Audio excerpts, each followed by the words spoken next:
هیچ کرده را دستگیر نباش.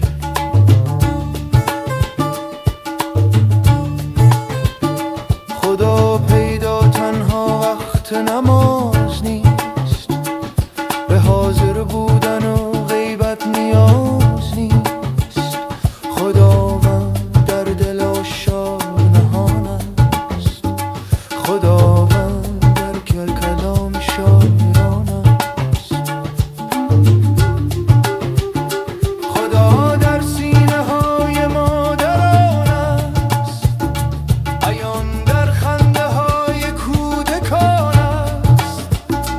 عربی نیست تنها آنچه که داند، به هر حرف و لسان پندار که داند.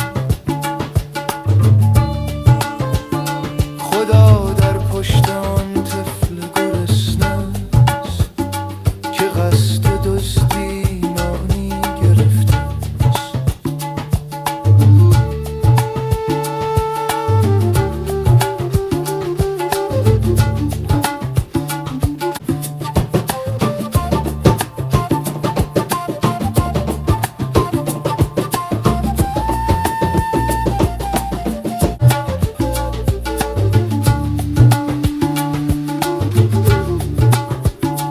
خدا در دانه های صاف باران فرود آید رحمت گونه فراوان.